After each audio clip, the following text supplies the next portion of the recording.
गुरु परंपरा योग संस्थान में आपका स्वागत है। हम लोग हठ रत्नावली पढ़ रहे हैं। आज हम लोग हठ रत्नावली कंप्लीट कर लेंगे। हमने ये कहा था कि कॉपी में अलग से पॉइंटर नोट करना है, तो एक नज़र हम लोग प्रथम उपदेश को फटाफट मारते हैं। हठ रत्नावली के लेखक हैं श्रीनिवास भट्ट जी। उन्होंने प्रथम उपदेश में बताया हुआ है महायोग, अष्टकर्म, स्थान, मिताहार, पथ्य अपथ्य, बाधक साधक तत्व, हठ सिद्धि के लक्षण बताए हुए हैं। द्वितीय उपदेश में जो मुख्य है कुंभक और मुद्रा है। तृतीय उपदेश में अष्टांग योग, 84 आसन, प्राणायाम के अभ्यास से क्या नुकसान होता है ये बताया गया। हालांकि कुंभक यहाँ पर चर्चाएं ध्यान रखेंगे। नादानुसंधान चतुर्थ उपदेश में 14 नारियों के नाम भी चतुर्थ उपदेश में बताए गए। फिर जो इम्पोर्टेंट हम लोगों ने अभी तक पढ़ा, महायोग के बारे में पढ़ा, जिसमें कहा गया है चित्त की वृत्तियों का निरोध ही महायोग है। मंत्र योग में दो बातें आई, शरीर के अलग अलग अंगों पर मंत्र का न्यास, साथ ही मन और प्राण का मिलन मंत्र योग है, ये कहा गया। लय योग में चित्त का लीन होना लय योग है। लय के 1.5 करोड़ प्रकार बताए गए हैं। संकेत विधि, सिर को पीछे करके मृत्युंजय पर ध्यान, ये भी लय योग में कहा गया है। राजू हटियो इतना इंपॉर्टेंट पॉइंटर के हिसाब से नहीं था। अष्टकर्म बताया गया है, चक्री, नौली, धोती, नेति, बस्ती, गजकर्णी, त्राटक, मस्तक, भ्रांति। कल आप लोगों ने बताया हुआ था, इसी में से निमोनिक बताया था। चक्री, नौली, धोती पहन के नेति की बस्ती में गए और फिर त्राटक मस्तक भ्रांति करने लगे। आप ही में से बताया था, नाम भूल रहा हूँ। फिर हमारी बात हुई नौली में आया हुआ बाह्य और अंतरा नौली, दो की चर्चा है। धोती में लंबाई 20 हाथ है। धोती की लंबाई 20 हाथ है।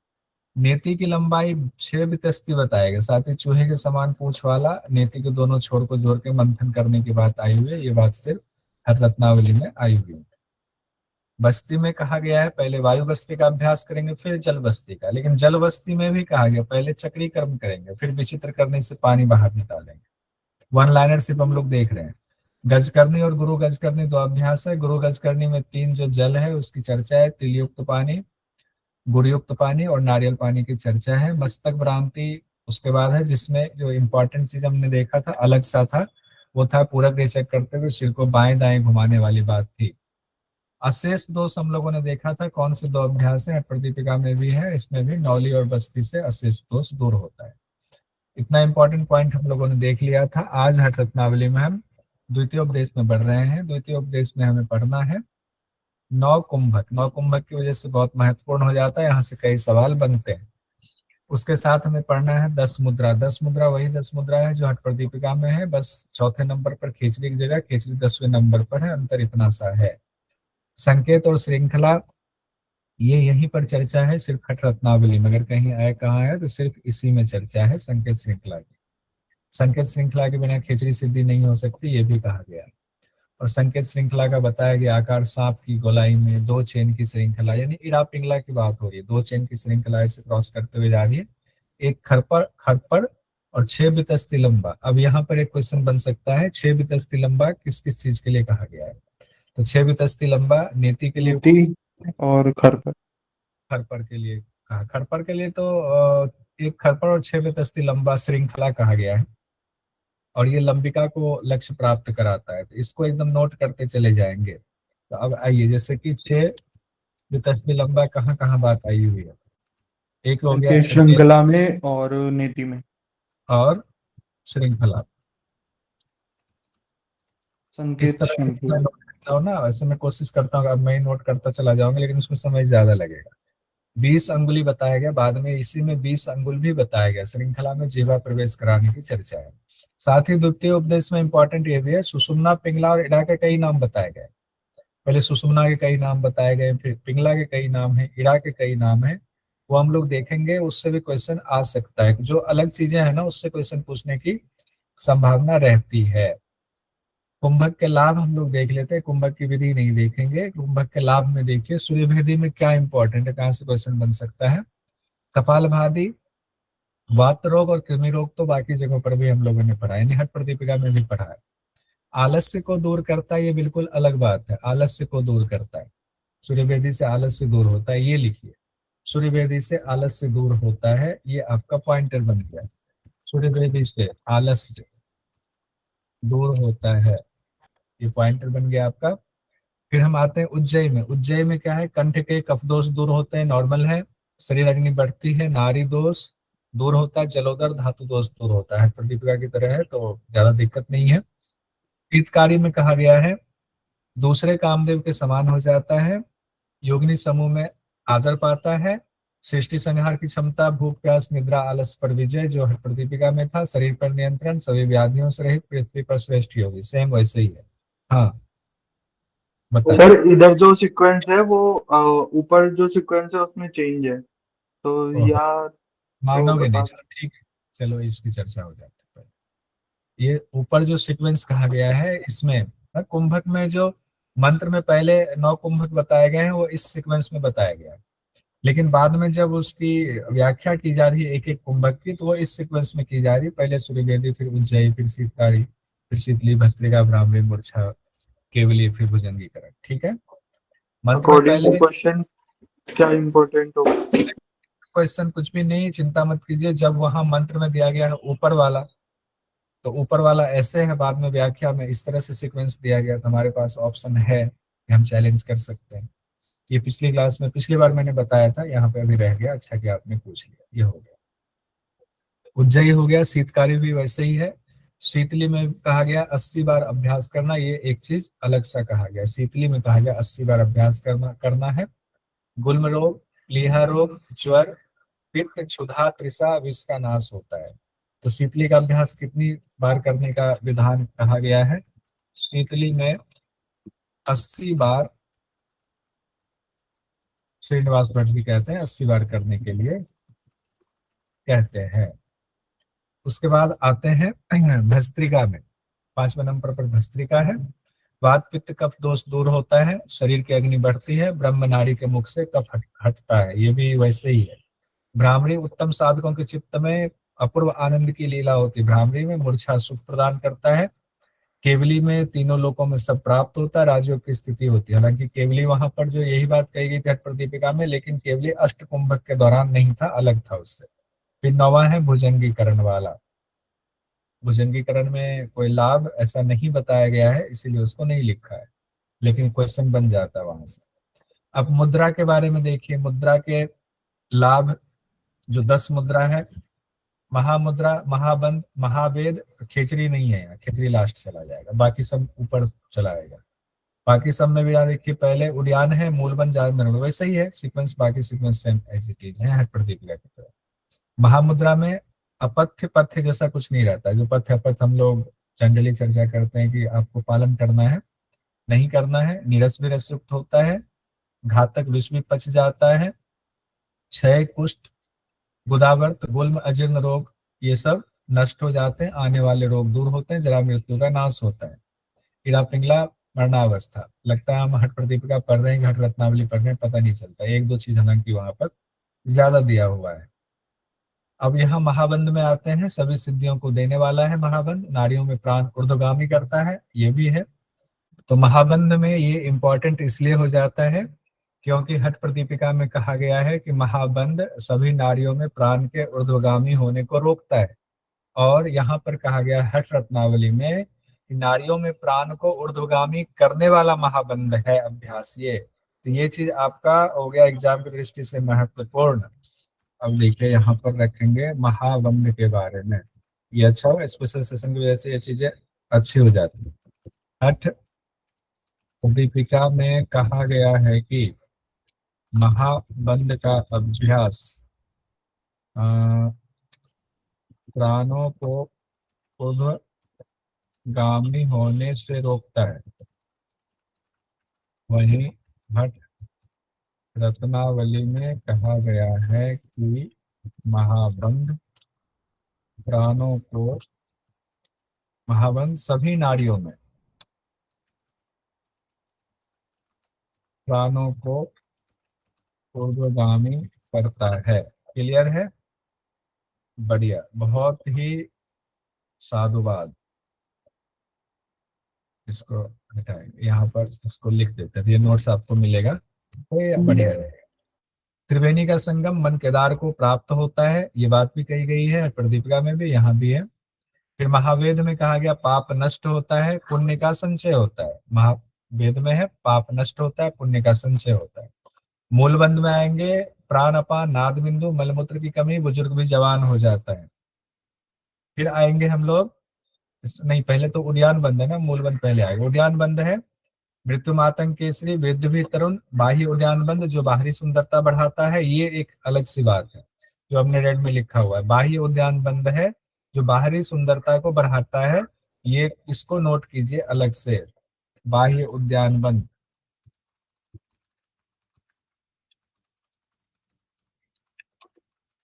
बाहरी सुंदरता को बढ़ाता है, ये हो गया आपका बाहरी सुंदरता को बढ़ाता है। 6 महीने में मृत्यु पर विजय। अब मूल बंद में देख ही लिया, प्राण अपान नाद बिंदु मलमूत्र की कमी बुजुर्ग भी जवान। छठे में हम आ गए जालंधर बंद। सिरा जाल का बंधन होता है, जरा मृत्यु का नाश होता है, कंठ संबंधी रोग दूर करता है, सोमरस का बहाव रुकता है। इसको पढ़ना आसान इसलिए हो जाता है क्योंकि पहले से 6 चीजें हम पढ़ चुके हैं, तो पहले पढ़ने की वजह से आसान हो गया। अब ये क्वेश्चन देखिए, इस बार पूछा गया था अभी जो हाल में पेपर हुआ दिसंबर 25 वाला। हठ रत्नावली के अनुसार सुषुम्ना पर लगने वाला कौन सा बंध है जिससे प्राण ऊर्ध्वगामी होता है।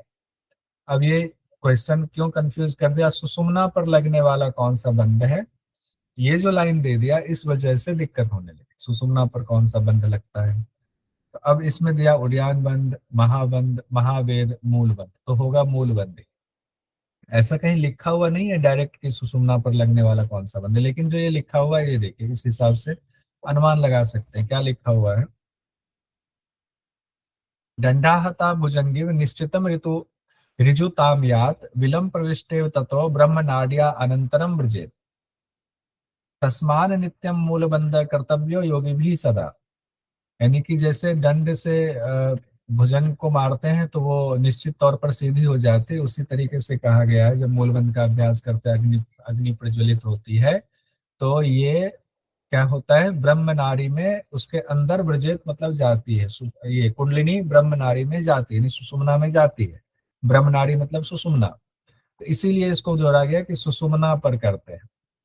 तो इसीलिए नित्य जो है योगी को करना चाहिए कौन सा, मूलबंध का अभ्यास। अब यहाँ इसको पूछने के लिए ऐसे पूछ दिया, सुषुम्ना पर लगने वाला कौन सा बंध है, तो इसीलिए इसको अब मूल बंध इसलिए कहा गया कि सबसे नजदीक तो कौन सा है बंध सुषुम्ना के, तो मूल बंध ही सबसे नजदीक है, तो इसीलिए भी इससे क्वेश्चन आया हुआ है। आइए आगे हम लोग विपरीत करी पढ़ेंगे। विपरीत करी वज्रोली शक्ति चालनम और सबसे लास्ट में खिचड़ी है। विपरीत करी में क्या है, जठराग्नि प्रदीप सभी रोग नष्ट होता है, ज्यादा भोजन करने का विधान बताया गया है, 6 माह में वलित पलित रोग दूर होता है, रोज 1 याम तक अभ्यास करेंगे कालजित हो जाएंगे। अब इसमें क्वेश्चन कैसे घुमाया जा सकता है, अब जैसे कि ऐसा एक शब्द दे देगा या एक लाइन दे देगा, आप कंफ्यूज होंगे। जैसे कि हठ रत्नावली के मुताबिक कौन से मुद्रा के अभ्यास में कहा गया ज्यादा भोजन करना चाहिए। वैसे तो विपरीत करनी जहां भी है सब जगह ही कहा गया ज्यादा भोजन करना चाहिए, लेकिन जैसे वो कहता है ना हठ रत्नावली के मुताबिक, तो मन जो है घूमने लगता है, हठ रत्नावली में कोई अलग सा कहा गया है क्या, तो उसमें कंफ्यूज नहीं होंगे, विपरीत करने में ही कहा गया। ऐसा क्वेश्चन एक बार आया हुआ था, शीतली को लेकर के पूछ दिया गया था, तो कंफ्यूज करने के लिए। 8वां है वज्रोली, बिंदुजय होने से मृत्यु पर विजय प्राप्त होता है, वज्रोली के 2 भेद अमरोली सहचोली। फिर शक्ति चालन में ये बात सबसे अलग कही गई है जो बाकी ग्रंथ में नहीं। 12 अंगुल लंबा और 6 अंगुल चौड़े कपड़े को जिह्वा पर लपेटना है, उसको खींचने की बात कही गई है, ये शक्ति चालन में और जगह नहीं है, इसको नोट कीजिएगा स्पेशल डायरी में। 2 मुहूर्त तक अभ्यास करने से कुंडलिनी सुषुम्ना में चली जाती है, 6 महीने में कुंडलिनी ऊपर उठने लगती है, सिद्धि प्राप्ति के योग्य हो जाते हैं, मृत्यु को जीत लेते हैं। अब यहाँ एक क्वेश्चन 10वें नंबर से बनेगा कि खेचरी कब किस नंबर पर है हठ रत्नावली में, तो खेचरी 10वें नंबर पर। 10वीं मुद्रा की चर्चा है, प्राण ब्रह्मरंध्र में पहुंचता है खेचरी से, रोगों से मृत्यु नहीं होती है, निद्रा भूख प्यास की चर्चा सब जगह है, मूर्छा नहीं आती है, रोग नहीं होता है, कर्म में आसक्ति नहीं होती है, ये शब्द भी पूछा जा सकता है, हालांकि हठ प्रदीपिका में भी है, काल के बंधन से मुक्त हो जाता है, वासुकी तक्षत का भी असर नहीं होता है, लंबी उम्र होती है, शरीर कमल तंतु के समान हो जाता है, ये भी है शरीर कमल तंतु के समान। हठ प्रदीपिका में ये बात चतुर्थ उपदेश में कही गई है, बस अंतर इतना सा है। फिर कुंडलिनी के 27 नाम बताए गए हैं हठ रत्नावली में, फणी, कुंडलिनी, नागी, चक्री। देखिए इसको बोल बोल के आप लोग माई बंधन पढ़िएगा, फणी, कुंडलिनी, नागी, चक्री, वक्री, सरस्वती, ललना, रसना, छत्री, ललाटी, शक्ति, संखिनी, रज्वी, भुजंगी, शेषा, कुंडली, सर्पिणी, मणि, आधार शक्ति, कुटिला, कराली, प्राणवाहिनी, अष्टवक्रा, सदाधारा, व्यापिनी, कलनाधरा, कुरी। अब इसमें इतने सारे नाम हैं कि इसमें बहुत सारे नाम बिल्कुल नए हैं। जैसे फनी शब्द है, फनी तो मान लीजिए एक बार को कुंडलिनी के लिए आप मान लेंगे, क्योंकि फन फैलाता है कुंडलिनी, कुंडलिनी भी मान लेंगे। नागी भी चलिए मान लेते, नाग हो गया। चक्री शब्द देखिए, चक्री से कंफ्यूज करेगा। चक्री एक तो रत्नावली में क्रिया भी है चक्री, और यहाँ पर चक्री भी कहा गया कुंडलिनी को, तो ये भी एक अलग सा हो गया। वक्री मान लीजिए, वक्री तो घुमा टेढ़ा हुआ है तो वक्री हो गया। सरस्वती बिल्कुल डिफरेंट नाम। कुंडलिनी को सरस्वती भी कहा गया है, ये बड़ी बात कही गई है यहाँ पर। फिर ललना है, ललना बाबू, ललना ललना रे। उसके बाद रसना है, रसना कहा जाता है जिह्वा को, यहाँ कहा गया है रसना कुंडलिनी को। छत्री है, अब क्षत्रिय लोग, छत्री वैसे छत्री दूसरा हुआ, छत्री। फिर ललाटी, ललाटी भी कुंडलिनी कहा गया है। शक्ति तो ठीक है। शंखनी नारी होती, शंखनी कुंडलिनी को कहा गया है। रज्वी, रज्जू, रज्जू के समान तो सांप के समान, यानी कि रस्सी के समान, तो ये चलिए मान लिया जाए। भुजंगी, ये भी ठीक है। शेषा, शेषा भी कहा गया, शेषनाग शेषा। कुंडली, कुंडली तो ठीक है। सर्पिणी ठीक है। मणि, अब मणि देखिए, शेषनाग को मणि होता है तो मणि को भी कह दिया गया कुंडलिनी। आधार शक्ति, आधार शक्ति ठीक है, आधार शक्ति तो ठीक है, कुंडलिनी कहा जाता है। कुटिला कुंडलिनी के लिए ठीक है। काली कराली मनोजवा हम लोगों ने पढ़ा था, उसमें से काली को ले आया गया है यहाँ, अग्नि की जिह्वा में से एक यहाँ आ गया कराली, ये इसको भी कुंडलिनी कहा गया है। प्राणवाहिनी, प्राणवाहिनी कहा गया कुंडलिनी को, क्योंकि ये जब तक जागेगी नहीं तब तक प्राण सुषुम्ना में नहीं जा सकता, जागने के बाद जाएगा, इसलिए प्राणवाहिनी हो गया। अष्टवक्रा कहा गया है, आठ वक्र लगा करके अष्टवक्रा हुआ। सदाधारा, सदाधारा भी कहा गया, 6 धाराओं की चर्चा आ गई। व्यापिनी भी कहा गया कुंडलिनी को, हर जगह व्याप्त है, सोई हुई है तो इंद्रियां चारों तरफ व्याप्त है। कलनाधारा कहा गया है कुंडलिनी को, एक और बात आ गई। कुड़ी कहा गया कुंडलिनी को 27वें नंबर पर। कुड़ी मतलब ऐसे बहुत जगहों पर, शायद पंजाब में कुड़ी मतलब लड़कियों को, बच्चियों को कुड़ी कहा जाता है, एक ये भी आ गया। फिर इसमें इंपॉर्टेंट है, सुषुम्ना, पिंगला और इरा के कई नाम बताए गए। सबसे प्यारा तो इसमें कुंडलिनी ही है, जिसके 27 नाम बताए गए। इतने परिवार लंबा है, सबने एक एक नाम रख दिया।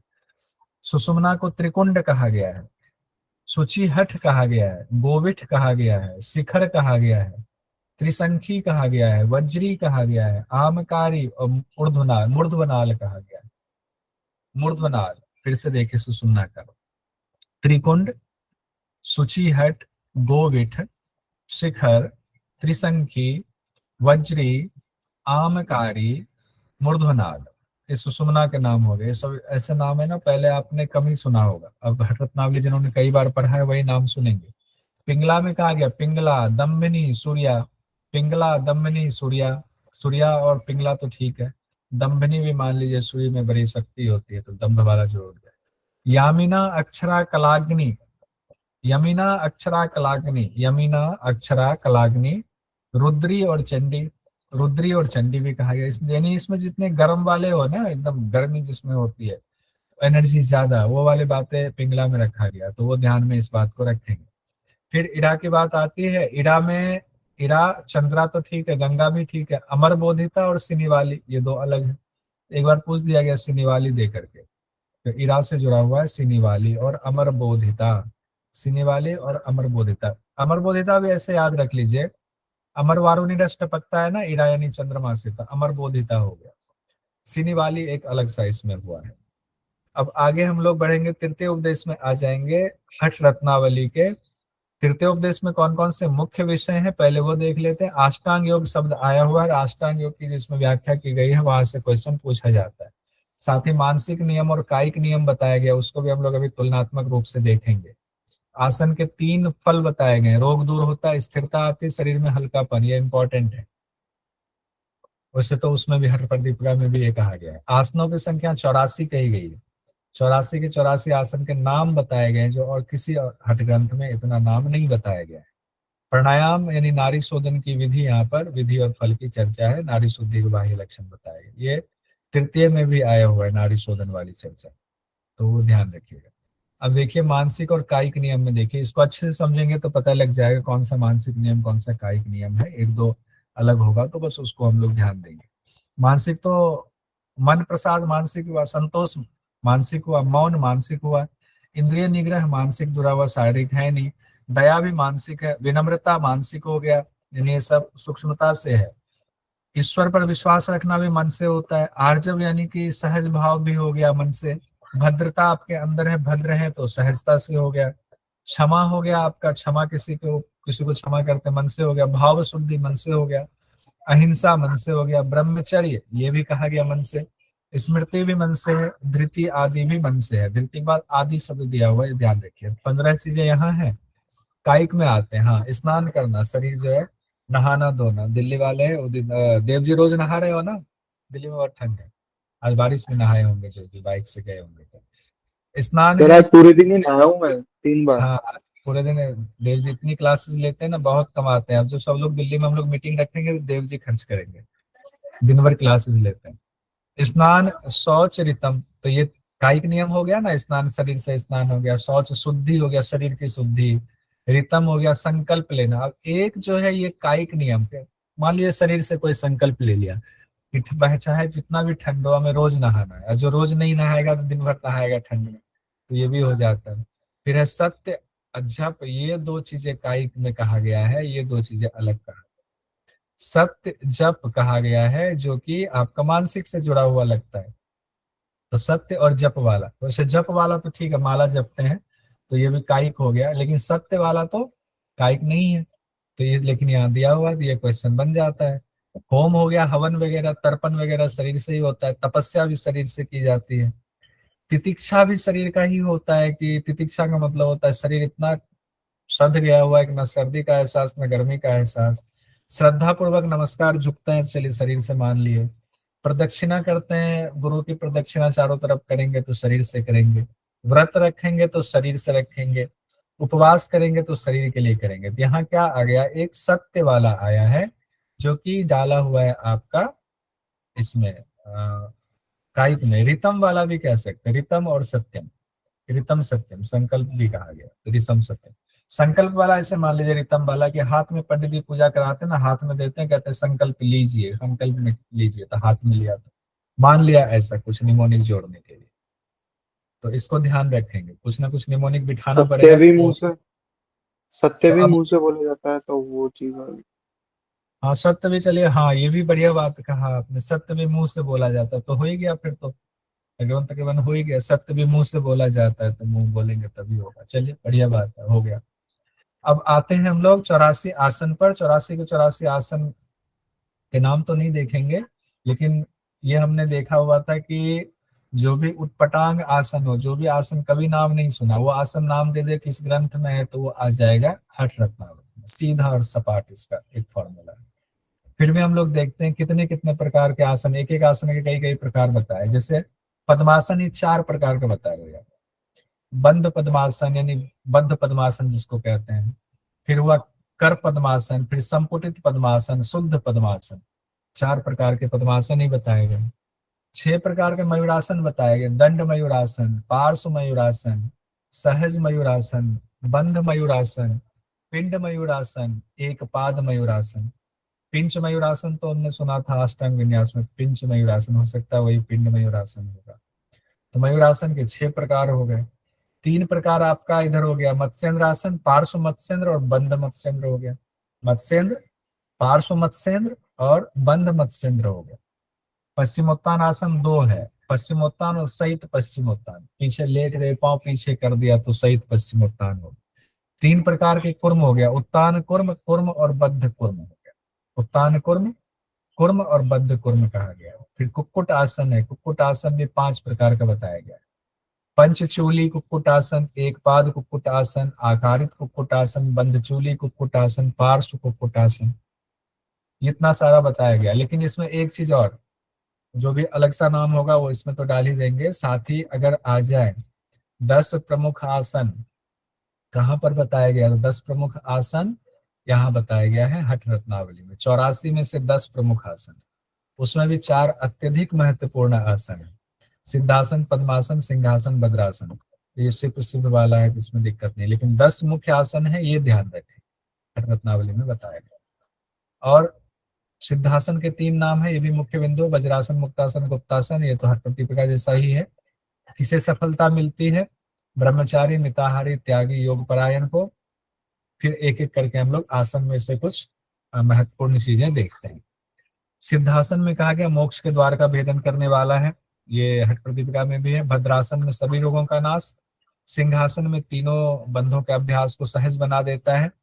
पद्मासन हो गया सभी रोगों को नष्ट करने वाला, सिंपल है। अब आसन का सीक्वेंस, शुरुआती श्लोक में आसन का सीक्वेंस सिप सिप वाला बताया गया है, लेकिन यहाँ भी बाद में जो व्याख्या की गई है तो सिद्धासन, भद्रासन, सिंहासन, पद्मासन वाला कर दिया गया है। जो अभी देव जी ने पूछा था ना, कहाँ पे पूछा था देव जी ने? जहां पर अष्टकुंभक वाली बात आई हुई। अष्टकुंभ। हाँ, तो मंत्र अष्टकुंभक में तो सीक्वेंस अलग दिया गया था, और जब व्याख्या हुई तो व्याख्या में पहले जो है सूर्यभेदी दे दिया गया, सूर्यभेदी उसका उज्जयी वाला दिया गया है, हठ प्रदीपिका जैसा सीक्वेंस दे दिया गया। सर यहाँ वैसे पर मंत्र के हिसाब से लगा के आए तो ज्यादा अच्छा रहेगा ना। मंत्र के हिसाब से ही लगा देंगे, क्योंकि हमारे लिए चैलेंज करने के लिए एकमात्र श्लोक होगा तो उसको उठा के हम दे सकते हैं। अब क्वेश्चन कैसा पूछा जाता है इस पर भी डिपेंड करेगा। अब यहाँ भी उसी तरह से है, यहाँ सिर्फ सिर्फ तो बता दिया गया, लेकिन जब वहाँ व्याख्या होने लग रही है तो पहले सिद्धासन व्याख्या है, फिर भद्रासन की व्याख्या है, फिर सिंहासन, फिर लास्ट में पद्मासन की व्याख्या। पद्मासन में जिह्वा राजदंड से लगाना किनके मुताबिक है? दत्तात्रेय जी के मुताबिक कहा गया है यहाँ पर, बस ये थोड़ा सा अंतर है। अब यहाँ से क्वेश्चन पूछा जाता है, ये देखें इंपॉर्टेंट है। आसनेन रुजम हंति प्राणायामेन पातकम प्रत्याहारेन योगेंद्रो विकारम हंति मानसम। यानी आसन से रुजम हंति, रोग दूर होता है। प्राणायामेन पातकम, पाप दूर होगा। प्रत्याहारेन योगिंद्रो विकारम हंति मानसम। प्रत्याहार से क्या होता है? विकार, मानसिक विकार दूर होता है। प्रत्याहार से मानसिक विकार दूर होता है। अब यहाँ पर देखिए प्राणायाम के लिए योग्यता बताई गई है, जो योग्यता हठ प्रदीपिका में था वैसे ही है। अथासने दृढ़ योगी वशीहित मितासना है, गुरुपदिष्ट मार्गेन प्राणायामान समभ्यसेत। अगर ऐसे हम लोग कंपैरिजन करें ना तो बहुत सारे मंत्र एज इट इज यहाँ पर दिया गया है प्रदीपिका का हठ रत्नावली। तो ये हम लोगों ने वहां पढ़ा हुआ था। आसन के दृढ़ होने पर इंद्रियों को वश में करना है, हितकारी मिताहारी भोजन करना है, गुरु के बताए नियम के मुताबिक प्राणायाम का अभ्यास करना है। अब हम लोग, ये तृतीय उपदेश में बताया गया हठ रत्नावली में, लेकिन हठ प्रदीपिका में द्वितीय उपदेश का पहला मंत्र था ये वाला। अब देखिए किस आसन में प्राणायाम करें, ये बिल्कुल ये अलग है। यहाँ से क्वेश्चन कभी भी पूछा जा सकता है, आया नहीं है अभी तक, क्वेश्चन कभी भी आ सकता है, क्योंकि इसमें एक मंत्र ऐसा है जिसमें प्राणायाम के लिए 3 आसन का जिक्र किया गया है। तो ये इंपॉर्टेंट हो जाता है, इसको नोट कीजिए कहीं पर, स्पेशल डायरी में नोट कीजिए। सिद्धे व बद्ध पद में वा स्वस्ति के चाथवासने ऋजुकाय समासीन है प्राणायामन समभ्य से। सिद्धासन, बद्ध पद्मासन और स्वस्तिक आसन है, तीनों आसन कहा गया है। प्राणायाम इसमें कीजिए इन 3 आसन, या तो सिद्धासन में कर लीजिए, बद्ध पद्मासन में कर लीजिए, या स्वस्तिक आसन में कर लीजिए।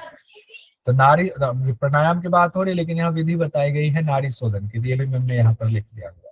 दरअसल यहाँ विधि नारी शोधन की बताई जा रही, क्यों? क्योंकि ऊपर तो हम लोगों ने अष्टकुंभक वहां पढ़ लिया हुआ था। फिर नारी शोधन के बाह्य लक्षण क्या कहा गया? शरीर पतला कांतिमय हो जाता है। फिर उसके बाद वही चीजें कही गई, आंतरिक लक्षण में साधक श्वास को अपने मन मुताबिक रोकता है, जठराग्नि प्रदीप, नाद उत्पन्न होता, अरोगता आती है। तो इसमें नहीं है कुछ, लेकिन ये तीनों नोट कीजिए, सिद्धासन, बद्ध पद्मासन और स्वस्तिक आसन। सिद्धासन, बद्ध पद्मासन, स्वस्तिक आसन। एक बार आंख बंद करके इसको इमेजिन कर जाए, सिद्धासन में करना है प्राणायाम, फिर बद्ध पद्मासन कहा गया, फिर स्वस्तिक आसन कहा गया। अच्छा, इस 3 में कहा है, किन्होंने कहा है? श्रीनिवास भट्ट जी ने कहा हुआ। अब यहाँ पर 2 चीजें कही गई, इसको भी देख ही लेते हैं, क्या पता पूछ ले। योगी याज्ञवल्क्य जी के मुताबिक कहा गया है प्राणायाम की क्रिया के दौरान व्याह्यति, प्रणव और शिरस के साथ 3 बार गायत्री का जाप करेंगे। बिल्कुल अलग सी बात कही गई, व्याह्यति, प्रणव और शिरस के साथ 3 बार गायत्री का जाप करेंगे। उमा की बात हो रही है व्याह्यति में, इससे प्राण लंबा होता है, यही प्राणायाम है, यानी दीर्घ प्राणायाम की बात एक तरह से हो रही है। फिर भगवान शिव ने कहा, जो प्राणायाम करता है, प्राणायाम करने वाले को अगर कोई उसको गलत कहता है, अवज्ञा करता है, तो गलत, अवज्ञा नहीं करना है, क्योंकि प्राणायाम करने वाला बड़ा उच्च श्रेणी का होता है। कैसा होता है? विष्णु और महेश्वर के समान होता है। एग्जाम में क्वेश्चन कैसे आ जाएगा? प्राणायाम करने वाले साधक को विष्णु और महेश्वर के समान बताया गया है, किस ग्रंथ में कहा गया है? हठ रत्नावली। या हठ रत्नावली में विष्णु और महेश्वर के समान कहा गया प्राणायाम के साधक को किन के मुताबिक कहा गया? भगवान शिव के मुताबिक। या ऐसे आता है, भगवान शिव के मुताबिक प्राणायाम के साधक को निम्न में से क्या बताया गया है? तो विष्णु और महेश्वर के समान। तो क्वेश्चन कितनी तरीके से भी पूछा जा सकता है, कैसे भी घुमा करके। हाँ स्वाति जी बताइए। अब हम लोग चतुर्थ उपदेश में पहुंच गए हुए हैं रत्नावली। चतुर्थ उपदेश में क्या क्या बताया गया है? एक तो मुख्य विषय देख लेते हैं, समाधि की बात है तो नादानुसंधान है, नादानुसंधान की बात होगी, समाधि की वही व्याख्या की गई। समाधि किसको कहते हैं? नाद के अभ्यास की तैयारी बताई गई है, जो आपकी बहुत इंपॉर्टेंट है। नाद के अभ्यास की तैयारी, यहाँ से क्वेश्चन पूछा जा सकता है, कभी भी आ सकता है, इसको स्पेशल नोट में डाल दीजिए। शीत ऋतु में साधक 1 या 2 वस्त्र पहन करके पानी या गाय के दूध का सेवन करें। जंगल में कंदमूल आदि जो भी मिले उसको हाथ पे रखकर या पात्र जो भी आपके उसमें रख करके खाना है। ये और ग्रंथ में आपको नहीं मिलेगा, हठ देवग्राम नहीं है, हठ गहन संहिता में नहीं है। ये अलग सा है, कभी भी पूछा जा सकता है, कभी भी पूछा, हठ रत्नावली में अलग सा। फिर नादानुसंधान की 4 अवस्था तो अजय मिलती है, आरंभ अवस्था, घटा परिचय और निष्पत्ति अवस्था। पिंड रूपी शरीर का वर्णन है तो यहाँ से भी क्वेश्चन आ जाता है। शरीर का माप 96 अंगुल कई जगहों पर हालांकि है, लेकिन हठ प्रदीपिका में नहीं है, तो जनरली इस वजह से कई बार क्वेश्चन ये आ जाता है कि शरीर का माप 96 अंगुल हठ रत्नावली में कहा गया है। ये क्वेश्चन बन जाता, मेरुदंड के दोनों तरफ 32 हड्डियां हैं, कहीं बताई गई? तो हठ रत्नावली में बताई गई है। मूलाधार के में मुर्गी के अंडे के समान का चक्र बताया गया है, जहां से सभी नाड़ियां निकलती हैं, तो ये भी थोड़ा अलग बताया गया है। फिर 14 प्रमुख नाड़ियों की चर्चा है, आता हूँ देव जी। 14 प्रमुख नाड़ियों में नाम दिया गया है। सुषुम्ना से शुरू किया गया, इरा पिंगला से नहीं शुरू किया गया है, सुषुम्ना से शुरू किया गया है। पिंगला, सरस्वती, कुहू, यशस्विनी, वारुणी, गांधारी, शंखनी, पूषा, विश्वोदरी, जिह्वा, अलम्बुषा, हंसनी और इरा। लास्ट में इरा दिया गया है। इरा जनरली हम लोग मानते हैं इरा पहले हो गया, लास्ट में इरा दिया गया है, तो ये ध्यान रखिए। सुषुम्ना, पिंगला, सरस्वती, कुहू, यशस्विनी, वारुणी, कुहू, यशस्विनी, वारुणी, गांधारी, शंखनी, पूषा, गांधारी, शंखनी, पूषा, विश्वोदरी, जिह्वा, अलम्बुसा, विश्वोदरी, जिह्वा, अलम्बुसा, हंसनी और इरा। 5 महाभूत की उत्पत्ति का क्रम भी हमने कहा था यहाँ पर दिया हुआ, तो इसमें दिया हुआ है। ठीक है, साथ ही कैवल्य पद की चर्चा की गई है इसमें, प्रतिपिका में भी कैवल्य पद की चर्चा है। और आत्मा की व्याख्या 3 ग्रंथ के मुताबिक की गई है रत्नावली में, सूत संहिता, विष्णु पुराण और भगवत गीता के मुताबिक। तो वो भी हम लोग अभी देख लेते हैं, एक बार देखते हैं। हाँ देव जी जल्दी बताइए क्या। सर ये जो नाद के अभ्यास की चर्चा है श्वेतांबर जैन के अनुसार भी सेम है। कौन सा वाला, कौन सा वाला? दो जैन धर्म में जो दो होते हैं, श्वेतांबर और दिगंबर, हाँ तो हाँ। श्वेतांबर वाले भी ऐसे ही होते हैं कि 1-2 वस्त्र धारण करके वो हाथ में भोजन रख के या पात्र में भोजन रख के खाते हैं, और दिगंबर, मूल कंधे। दिगंबर वाले जनरली ऐसा करते हैं, हाँ सही बात है। वो इसमें तो पात्र कहा भी गया, दिगंबर वाले तो पात्र में लेते ही नहीं है। वो पात्र जिन, में भी नहीं लेते, वो हाथ हाँ में लेते। बहुत टफ है उनको। जो लोग निमंत्रण देते हैं ना कि हमारे यहाँ आज संत आने वाले हैं, तो वो तैयारी तो अपनी तरफ से बहुत कुछ बनाते हैं, तो वो खड़े खड़े ऐसे हाथ में लेते हैं, जो दिया वही खाया, हाथ में ही खाएंगे। ये तो सही कह रहे हो, बहुत बढ़िया। अब आगे हम लोग बढ़ते हैं। नाद की महत्ता का निरूपण आगे किया गया है। इंद्रियों का स्वामी मन, मन का स्वामी वायु, वायु का स्वामी लय, लय नाद पर आश्रित। हठ प्रदीपिका में भी यही बात थी, चतुर्थ उपदेश में ये कहा गया है। नाद के अभ्यास की तैयारी जो अभी हम लोगों ने देखा उसको रिपीट कर रहे हैं। सीते काले द्वौ पटी वा पथ्या आहारे गोपयो वा पयो वा, गोपयो वा पयो वा, भक्ष्ये भोज्ये वृत्तिम आरण्यकम वा पाणी द्रोणी को अपि वा भक्ष्य पात्रे। शीत ऋतु में 1 या 2 वस्त्र ही पहनेंगे, पथ्य आहार लेंगे, उसमें भी गोपयो वा पयो कहा गया, तो गाय का दूध लेंगे या पानी ले लेंगे बस। अब कहा गया भक्ष्य भोज्य वृत्तिम आरण्यक, भिक्षा लेंगे या तो भिक्षाटन करेंगे या जंगल में जो भी मिल जाए उससे काम चला लेंगे। पानी द्रोणी, पानी में लेंगे, को अपिवा भक्ष्य पात्र, प्राणी में या तो ग्रहण करेंगे या तो भिक्षा पात्र है उसमें रख करके खा लेंगे। उसके बाद क्या कहा गया है कि अभ्यास करना है नादानुसंधान का, दोनों कान को बंद करके नाद का अनुभव करेंगे और तब तक अभ्यास करेंगे जब तक चित्त स्थिर ना हो जाए। अब नाद की ध्वनि हठ प्रदीपिका की तरह ही कहा गया है। प्रथम अवस्था में कहा गया है कि समुद्र, फिर मेघ गर्जन होगा, भेड़ी की आवाज होगी, निर्झर होगा, निर्झर शब्द आया और झरझर झरना वाला हो गया। समुद्र, मेघ, भेड़ी, झरझर, समुद्र, मेघ, भेड़ी, झरझर।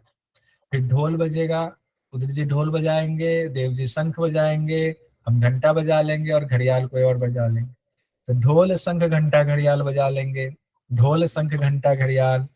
फिर आया किंकनी वंसनी वंशी वीणा और भ्रमर, किंकनी वंशी वीणा भ्रमर। तो ये वैसे ही है ना, पहला वाला प्रथम अवस्था में कहा गया है, जो तेज जितना आवाज है वो सब प्रथम अवस्था में, मध्य में जो उससे थोड़ा कम आवाज वाला मध्य में, अंत में कहा गया बिल्कुल छोटा वाला आवाज कहा गया है। घड़ियाल तो हमें भी नहीं पता है, काहलस घड़ियाल क्या होता है, पुराने जमाने के कोई वाद्य यंत्र है, आजकल नहीं रह गया हुआ है तो उसकी चर्चा दब जाती है। अब यहाँ पर नाद की चार अवस्था अलग से भी है, जिसमें एक एक आवाज फिर से आ रही है। आरंभ अवस्था, घटा अवस्था, परिचय अवस्था, निष्पत्ति अवस्था है, जिसमें ये हम लोग जानते हैं ब्रह्म ग्रंथि, विष्णु ग्रंथि, रुद्र ग्रंथि। परिचय अवस्था में किसी ग्रंथि का भेदन नहीं होता है। आरंभावस्था में झन की आवाज आती है, प्रदीप का लगता है पढ़ रहे हैं। घटावस्था शून्य में विमर्द में भीड़ी की आवाज आती है, अब इसको भी पूछूंगा।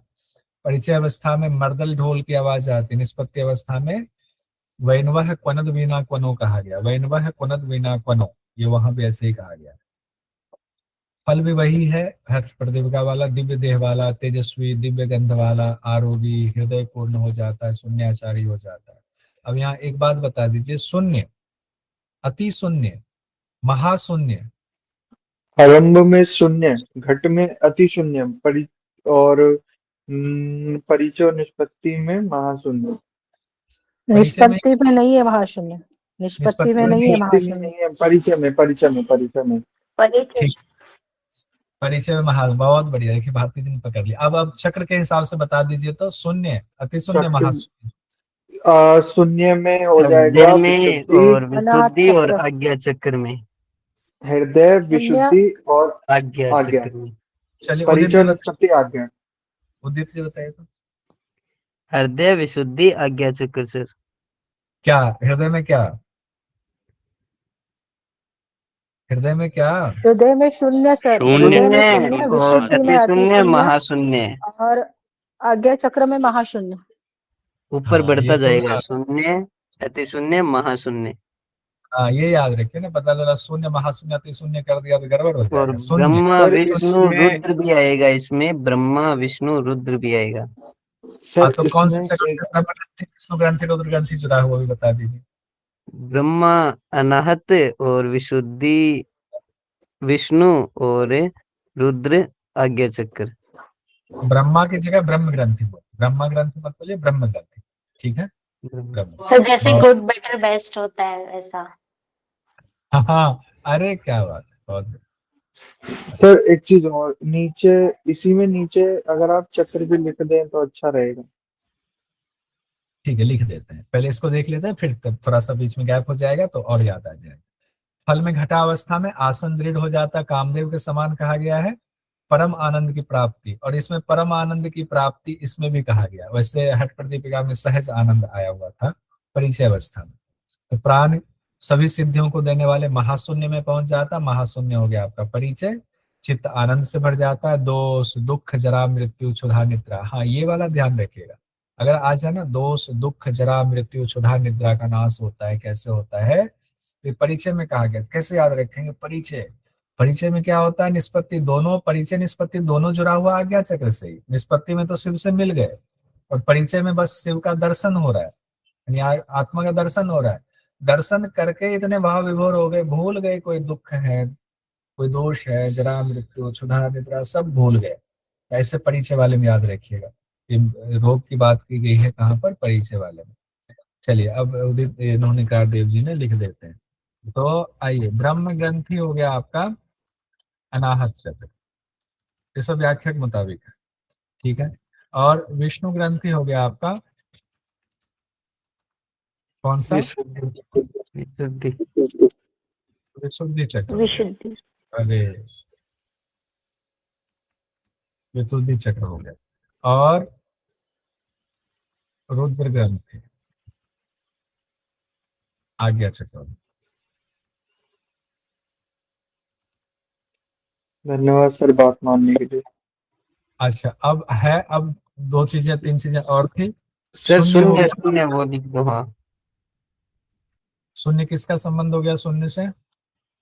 ब्रह्मा ग्रंथ। अनाहत चक्र, अरे वो अनाहत अनाहत, चक्र, अनाहत चक्र। अनाहत ब्रह्म, चक्र, कौन सा अवस्था? ब्रह्म ब्रह्म ग्रंथि, ब्रह्म ग्रंथि, ब्रह्म आरंभ आरंभावस्था, अवस्था, और ब्रह्म ग्रंथ। ब्रह्म चलिए, ग्रंथि, ब्रह्म ग्रंथि, बाद अति शून्य। अति अति शून्य में शून्य अति हो गया शून्य, विशुद्धि, विशुद्धि चक्र, विशुद्धि चक्र, विष्णु ग्रंथि और घटावस्था, घट अवस्था। इस बार घटावस्था, आएगा सर ये क्वेश्चन, दोबारा घूम घुमा के आएगा, मेहनत करो। घट।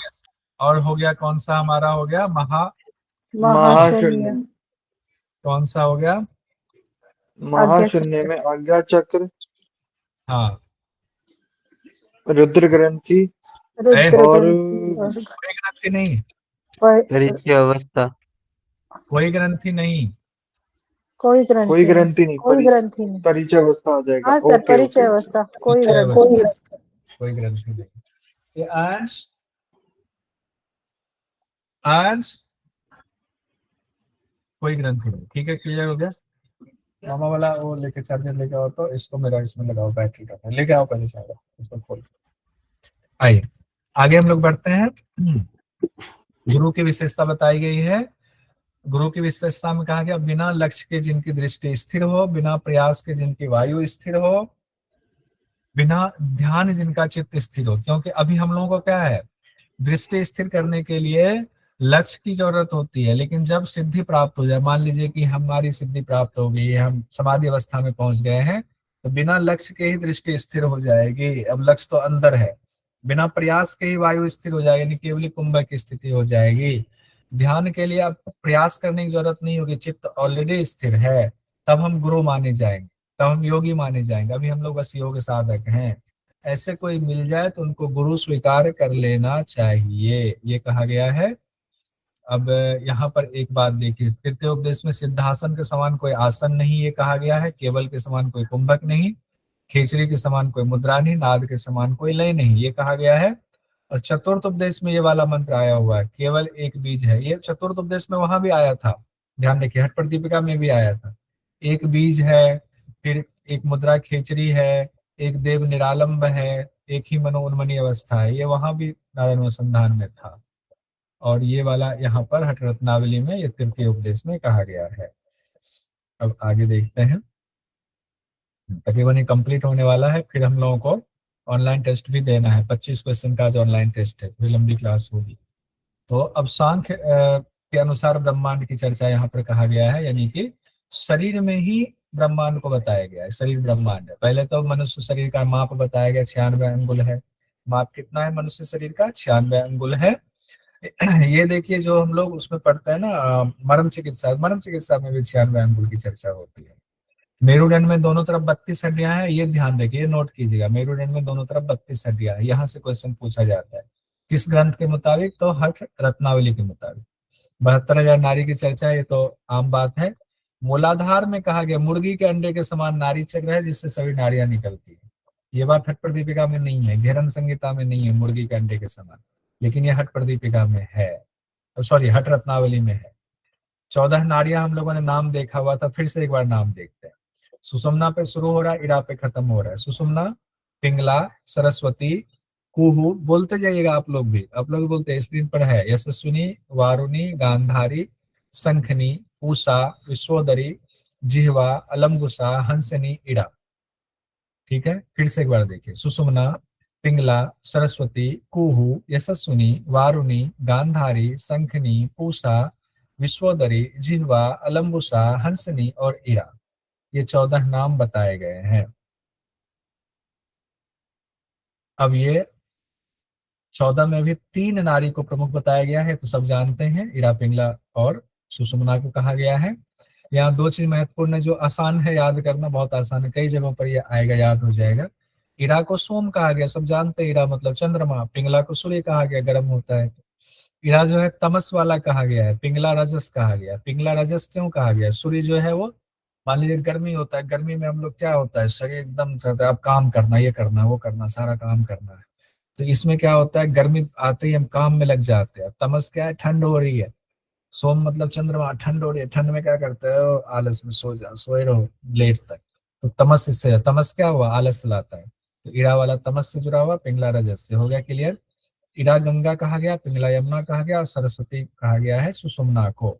इसमें भी कोई दिक्कत नहीं, लेकिन यहाँ ध्यान रखिएगा, सुषुम्ना सरस्वती एक और जगह आया हुआ है। सरस्वती एक जगह और कहाँ आया हुआ है, किसमें आया हुआ है, बताइए जल्दी से, फटाफट फटाफट बताइए। कुंडली का नाम आया है। कुंडलिनी के नाम, हाँ, तो कुंडलिनी के जो पर्यायवाची नाम बताए गए हैं वहां सुषुम्ना आया हुआ है। 27 नाम बताए। हाँ 27 नाम, बहुत सुंदर। अब यहाँ पर देखिए, कुल पर्वत की कही गई है बात। जैसे शरीर की तुलना ब्रह्मांड से की गई है, तो कहा गया मेरुदंड वीणा की तरह है। जो हमारा मेरुदंड है, यानी स्पाइन जो है हमारा, वीणा की तरह है। अब मत घर में बोलिएगा कोई बस बजाना शुरू ना कर दे वीणा को, तार खोल करके, जिसमें कुल पर्वत है। अब वीणा की तरह क्यों कहा गया, देखिए हमारी रीढ़ के में बहुत सारी नसें निकलती है ना, तार बहुत सारे निकलते हैं शरीर में, जो एकदम बिजली करंट दौड़ता है, तो वहीं से सब निकलती है। तो मेरुदंड को ऐसे वीणा की तरह, तार की तरह, जिसमें कुल पर्वत स्थित है। कुल पर्वत कहाँ है, मेरुदंड में स्थित है। विभिन्न धातु द्वीप की तरह है, जितने सप्त धातु हैं वो द्वीप की तरह है। लार और पसीने से भरे हुए हैं सारे धातु, और उसमें लार पसीना है तो उसको द्वीप कहा गया, यानी कि विभिन्न धातु द्वीप की तरह है, जो लार और पसीने से भरे हुए हैं। कालाग्नि कहा गया है मूलाधार में, ये इंपॉर्टेंट है। कालाग्नि कहाँ पर है, मूलाधार में। कालाग्नि कहाँ पर है, मूलाधार में, यानी काल को लीलने वाला। काल कैसे ले लेंगे, तो सुषुम्ना में जाएंगे तब तो ले लेंगे, लेकिन वहां पर तो कुंडलिनी बैठी हुई है, तो मूलाधार से जोड़ लीजिए काल अग्नि को, मूल उसी रोक के बैठी हुई। चंद्रमा कपाल में है, ये भी कोई दिक्कत नहीं है, सब जानते ही हैं। नक्षत्र तारा समूह अन्य जगहों पर स्थित है, चलिए ज्यादा परेशान नहीं किया हुआ, इतना दे रहे। सिद्धांत पद्धति में तो बहुत दिया हुआ है, और वहां इतना दिया कि इस बार एग्जाम में भी क्वेश्चन आया हुआ। अब ये मुख्य है यहाँ पर। सूत संहिता, विष्णु पुराण, गीता के मुताबिक आत्मा की व्याख्या की गई है। आत्मा क्या है, सूत संहिता में कहा गया आत्मा सर्वव्यापक है, एक ही आत्मा है, यानी अद्वैत है। इसलिए मैं शिव के चरणों में पढ़ता हूँ। एक ही आत्मा की चर्चा आती है अद्वैत में, यानी कि मेरी आत्मा, देव जी की आत्मा, चाहे सूर्यकांत जी की आत्मा, प्रज्ञा जी की आत्मा, सबकी आत्मा एक ही है। इसी सांख में इसका इसका उसका विरोध करता है, नहीं आत्मा अलग अलग है, सब एक नहीं है। लेकिन अद्वैत में कहा गया एक ही आत्मा। यहाँ सूत संहिता में कहा गया एक ही आत्मा। तो सूत मतलब पिरो दिया, एक ही आत्मा में सब आत्मा को पिरो दिया, कहा एक ही है। तो सूत संहिता एक आत्मा। विष्णु पुराण में कहा गया है, देखिए विष्णु पुराण में भी अद्वैत वाली व्याख्या दी गई है। क्या कहा गया, जैसे मान लीजिए कि सोने के अलग अलग गहने हैं, कान में गहना है, नाक में गहना है, पाँव में गहना है, कमर में गहना है, गले में गहना है, लेकिन सब बना हुआ है सोने का। कंगना हो, सिरताज हो, कर्णफूल हो, अलग अलग है, लेकिन सोना एक ही है। ग्रह है, पशु पक्षी है, इंसान है, जो कुछ भी मनुष्य है, लेकिन सब में हरि एक ही है। ठीक उसी प्रकार से कहा गया है जीवात्मा परमात्मा के रूप में ईश्वर की उपासना करना। ठीक इसी तरह हम जीवात्मा परमात्मा के रूप में ईश्वर की उपासना करते हैं, यानी जीवात्मा परमात्मा सब एक कहा गया। गीता का 15वें अध्याय का 17वां श्लोक लिया गया है। उत्तम पुरुष तो अन्य ही है जिन्हें परमात्मा नाम से जाना जाता है। उत्तम पुरुष अन्य है, वही तीनों लोकों का भरण पोषण करते हैं, तीनों लोकों में व्याप्त वो ईश्वर है। ये भगवत गीता से लिया गया है। यहाँ हठ रत्नावली संपन्न हो गया हमारा। इंपॉर्टेंट पॉइंट उम्मीद है आपने नोट कर लिया होगा, नहीं किया होगा तो चिंता मत कीजिएगा, जो बहुत व्यस्त है उनके लिए मैंने ये जो लिखा हुआ है ना इंपॉर्टेंट पॉइंट वाला जो बनाया हुआ है, इसमें कुछ मैं और कहने ही इम्पोर्टेंट, वाला था कि ये हाँ ये मिलेगा जोड़ तो। करके इसको आपका जो नोट्स है उसके लास्ट में इसको डाल दूंगा। अब ये सोच करके ऐसा नहीं कि छोड़ दीजिएगा लिखना, ऐसा मत कीजिए। मान लीजिए कभी मैंने नहीं लिखा, मेरे भरोसे रह गए तो दिक्कत हो जाएगी। अब बात आती है ऑनलाइन टेस्ट की। तो ऑनलाइन टेस्ट के लिए सब लोग तैयार हैं? आइए आपके ग्रुप में सर मैसेज इसका डालो। पीडीएफ मिल जाएगा ना अभी जो पढ़ाया है नोट्स के हाँ लिए? बिल्कुल मिलेगा पीडीएफ, कल मैं बस वो ऐड करके आपको पीडीएफ दे दूंगा। ठीक है, आइए ठीक है। स्पेशल बैच में मैंने ये ऑनलाइन टेस्ट डाल दिया हुआ है। ऑनलाइन टेस्ट फटाफट दीजिए। स्क्रीन पर आपके क्वेश्चन है, एक बार फटाफट करता हूँ जल्दी जल्दी, जिनको टेक्निकल दिक्कत भी नहीं हुआ। पहला क्वेश्चन हठ रत्नावली के उपदेश और उसके विषयों को सूचीबद्ध करने वाला क्वेश्चन था। तो अष्टकर्म किसमें है, अष्टांग योग किसमें, मुद्रा किसमें, नारियों के नाम किसमें, यही क्वेश्चन था। तो इसमें एक सेकंड, सारा एक साथ आता ना, तो इसमें लगा आता है। कौन सा होगा इसमें? अष्टकर्म किसमें है? प्रथम उपदेश में। 1 और 2 वाला हो गया। अष्टांग योग किसमें है? अष्टांग योग की चर्चा थर्ड में सर। तृतीय उपदेश, तीसरे में। मुद्रा की चर्चा है आपके 14 मुद्रा की चर्चा है आपके द्वितीय उपदेश में, और 14 नारियों की चर्चा आपको चतुर्थ उपदेश में। ये क्लियर है? अगला है सवाल, चित्त की वृत्तियों का निरोध ही महायोग है, किस किस ग्रंथ में कहा गया है? तो ये सिर्फ और सिर्फ आपको घट रत्नावली में कहा गया, बी में कहा गया। सर इसमें भी है ना, योग दर्शन में भी तो है। महायोग नहीं है ना उसमें, तो केवल बी हो जाएगा। अच्छा, उसमें इन्हीं महायोग कंफ्यूजन है। श्रीनिवास भट्ट जी के मुताबिक मंत्र योग कहा गया, अंगों के लिए मंत्र निर्धारण, सिर पीछे करके मृत्युंजय का ध्यान नहीं, सी नहीं, डी कहा गया मन प्राण का मिलन। तो ए और डी वाला ऑप्शन सही है, चौथा ऑप्शन सही है। सिर को पीछे करके मृत्युंजय पर ध्यान लगाना किस अभ्यास के लिए है? लय योग। लय योग। लय योग के दौरान। बहुत सुंदर। गज करने का अभ्यास किस किस ग्रंथ में बताया गया है? हट पर दीपिका, हट रत्नावली, ए सी दोनों हो गया। हट रत्नावली के मुताबिक मेरुदंड में दोनों तरफ कितनी हड्डियां हैं? 32 हैं, दूसरा हो गया। हाँ, उसके बाह्य और अंतरा नौली की चर्चा किस हट ग्रंथ में है? तो हट रत्नावली में। बाह्य अंतरा नौली और कहीं नहीं है। पूरक रेचक के साथ सिर को दोनों तरफ घुमाने के संबंध हो गया आपका मस्तक भ्रांति से। ठीक है। हट रत्नावली में अष्टकर्म को लगाने के लिए जो आप ही लोगों ने बताया हुआ था, कौन सा वाला होगा? चक्री, नौली, धोती पहन के नेति की बस्ती में गए और गए में गज करनी होगा, त्राटक मस्तक भ्रांति। तो चक्री नौली, चक्री नौली धोती, तो चक्री हो गया पहला, ए, नौली हो गया, धोती हो गया, ए सी बी। ए सी बी किसमें है? ए सी बी, फिर जो है गज करने मिलता है, चौथा हो गया ऑप्शन। उसके बाद हकारेन वाला, हकारेन उच्यते सूर्य ठकार है चंद्र संज्ञ का, ये हो गया आपका हठयोग का।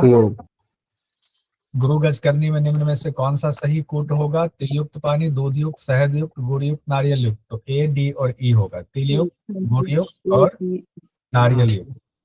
ए, डी, ई हो गया आपका चौथा ऑप्शन।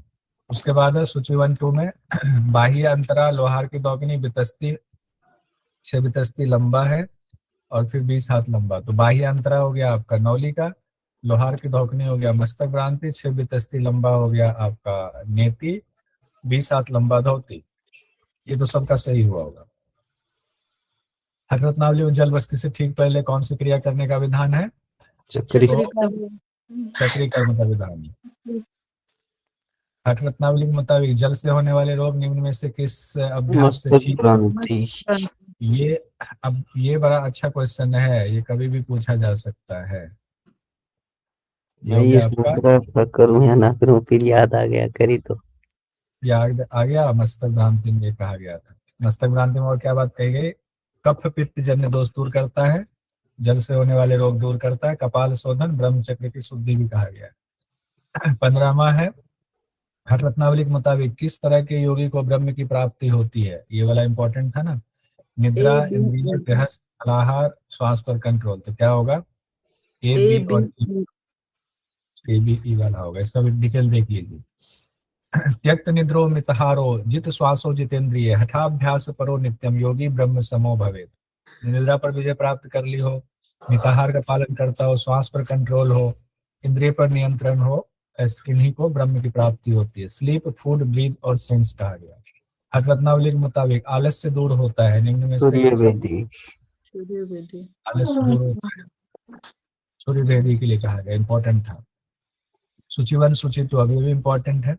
आज्ञा चक्र से किसकी शुद्धि होगी? नेति त्राटक की। आज्ञा चक्र की शुद्धि नेति त्राटक से होगी। स्वाधिष्ठान की शुद्धि हो जाएगी आपको वज्रोली।